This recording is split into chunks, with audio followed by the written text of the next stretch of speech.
Dharavi is a residential area in Mumbai, Maharashtra, India. It has often been considered to be one of the world's largest slums. Dharavi has an area of just over 2.39 square kilometers and a population of about 1 million. The growth of Dharavi is closely interwoven with the pattern of migration into Bombay. The first people to settle there did so because the land, mainly used as an informal rubbish dump, was free and unregulated. The marshy land slowly grew more solid, but even till the mid-1900s, parts were so wet, people had to build footbridges to cross over. By end 1800s, the potters from Saurashtra were relocated here and set up their colony, as also the Muslim leather tanners from Tamil Nadu. Artisans and embroidery workers from Uttar Pradesh started the ready-made garments trade, and Tamilians set up a flourishing business, making savories and sweets. At India's independence from colonial rule in 1947, Dharavi had grown to be the largest slum in Bombay and all of India. It still had a few empty spaces, which continued to serve as waste dumping grounds for operators across the city. Bombay, meanwhile, continued to grow as a city. Soon, Dharavi was surrounded by the city and became a key hub for informal economy. This way, Mumbai, being the commercial capital of the country, with unlimited opportunity for employment, attracted people from all parts of the country, irrespective of region, caste, religion. Most of the land in Dharavi is owned by government and government agencies, and so was the most suitable for the migrants to encroach and set up informal settlement. Dharavi thus became an amazing mosaic of villages and townships from all over India belonging to different religions, languages, and entrepreneurs, all surviving shoulder to shoulder. There with three main communities: Hindu, 60%, Muslim, 33%, and Christian, 6%. There is also a tiny population of Buddhists and other minority religions in Dharavi. Among the Hindu Dharavi population, 20% work on large-scale operations involving leather goods, tanneries, and animal skin production. Others specialize in small-scale processes such as textile manufacturing, retail and trade, pottery work, etc., each living in its own district with temples, mosques, and churches. Badi Masjid, a mosque, is the slum's oldest religious structure. Dharavi is considered one of the largest slums in the world. The low-rise building style and narrow street structure of the area make Dharavi very cramped and confined. Like most slums, it is overpopulated. Although there are no hard data, most of Dharavi's slum dwellers reportedly survive on a 1 to 2 a day. In addition to the traditional pottery and textile industries in Dharavi, there is an increasingly large recycling industry processing recyclable waste from other parts of Mumbai.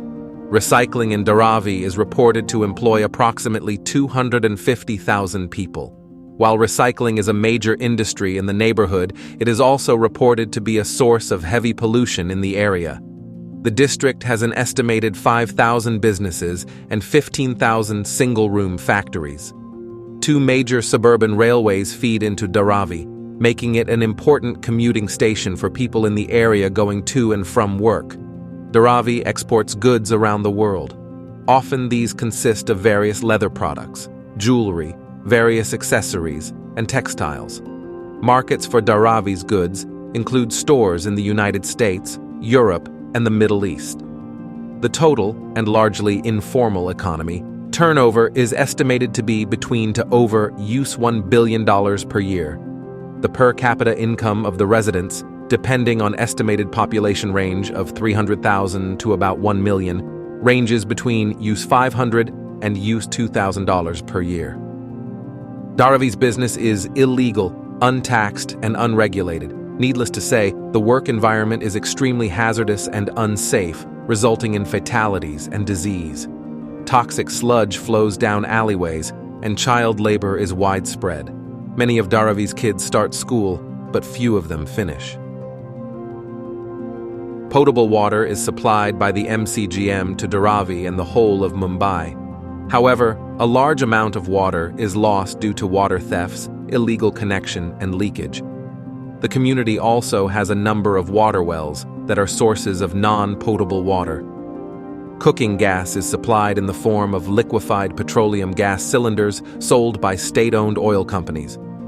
There are settlement houses that still do not have legal connections to the utility service and thus rely on illegal connection to the water and power supply, which means a water and power shortage for the residents in Dharavi.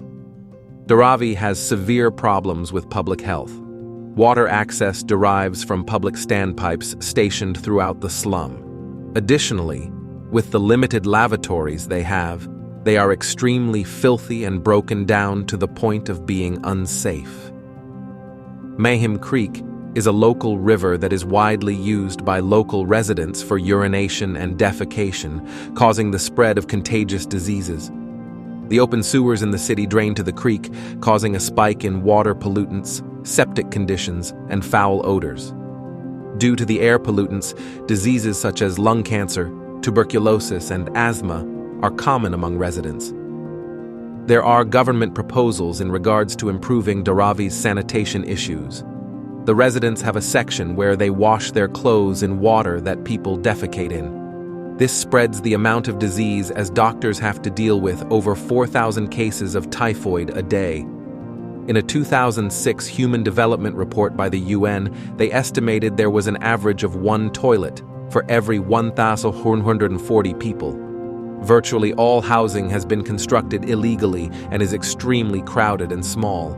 Up to 5 people sleep in each tiny bedroom. A few travel operators offer guided tours through Dharavi, showing the industrial and the residential part of Dharavi and explaining about the problems and challenges Dharavi is facing. These tours give a deeper insight into a slum in general and Dharavi in particular. But Dharavi is not only squalor. Dharavi is also a hub of creativity, which was highlighted in recent mobile museum, the Design Museum Dharavi, conceived by 2 Amsterdam-based artists. In addition, there is the Dharavi Biennale, Ali Gali Biennale, which showcases installation and performance art. And DharaviMarket.com has been established as an e-commerce marketplace for leather product manufacturers, potters, shoemakers, jewelers, and various accessory makers who want to sell their wares on domestic and international markets. And Dharavi has a vibrant society. Since all activities involve sharing cramped spaces, life is a continuous social affair. As many urban planners say, Dharavi has a very strong sense of community. Its residents seem happy, and the crime rate is very low, although one should not romanticize too much about life in Dharavi. There have been many plans since 1997 to redevelop Dharavi, like the former slums of Hong Kong, such as Tai Hang. It is located on prime building land and would be worth millions to developers. But resistance is great from its inhabitants and activists. Offers of compensation for the locals have been inadequate. And many residents like Dharavi's very cheap and affordable housing, with rents as low as $3 a month. In 2004, the cost of redevelopment was estimated to be $630 million. Companies from around the world have bid to redevelop Dharavi. In 2010, it was estimated to cost $1.9 billion to redevelop.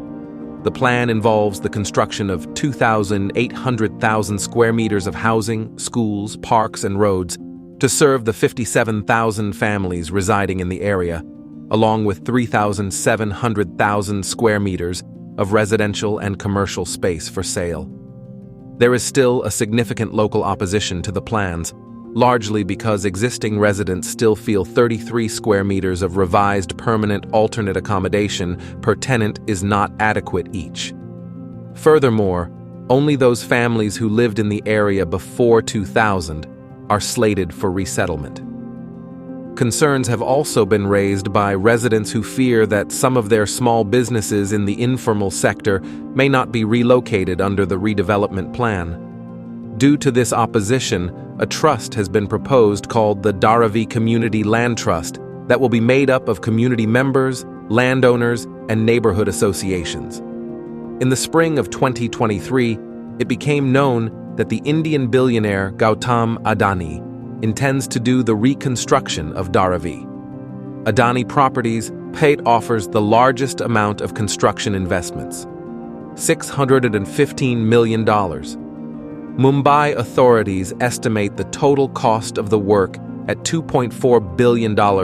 It is tempting for city governments to succumb to the temptation of such development projects. But history shows that they are invariably a heartless failure. Former slum residents usually get packed up into characterless apartment blocks. All sense of community is lost, and industries like pottery and recycling disappear. It would be much more human to provide slum residents with adequate infrastructure, including titles to the property they occupy, and help them clean up the slum. De-slumification might then occur naturally, in tandem with economic development, and obviate the need for simply demolishing whole communities.